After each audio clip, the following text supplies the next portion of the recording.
Welcome to our channel. Today we how to enable Salesforce Einstein to automate case summarization, detailed guide step by step clearly. To enable Salesforce Einstein for automating case summarization, log into your Salesforce account. Navigate to the app launcher in the upper left corner of the screen. In the search bar, type Setup and select it from the drop-down. Once in Setup, use the quick find box on the left side to search for Einstein Setup. Click on Einstein Setup from the results. You will be directed to the Einstein Setup page, where you can enable Einstein features.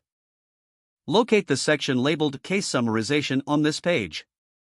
Click on the Edit button to modify the settings for case summarization. Toggle the switch to enable case summarization.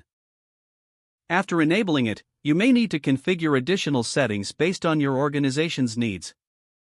Ensure that the required objects and fields are selected for case summarization. Save your changes to apply the new settings. Next, you will want to create a case summarization model. Navigate to the Einstein Bot section within Setup. Select Case Summarization from the drop-down menu. Follow the prompts to set up a new summarization model. Define key parameters, including the type of information you want summarized. Once you have configured the model, click on Train Model to start the training process. Monitor the training status to ensure it completes successfully. After training, test the summarization feature with example cases. Review the summaries generated to assess accuracy and relevance. Based on your findings, you may need to adjust the model settings or retrain the model. Document the entire setup process and any adjustments made for future reference.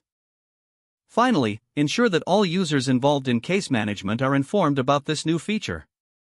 If the page does not load, refresh the browser or try again in a private or incognito window. Make sure you are using the correct email address, then retype it carefully to avoid small typos. If your password is not accepted, use the reset option and create a new strong password you can remember. Check your spam folder for verification or security emails, then complete any requested confirmation steps. Enable two-factor authentication if available to improve account security and reduce unauthorized access risk. Don't forget to like this video and subscribe to our channel for more step-by-step tech guides.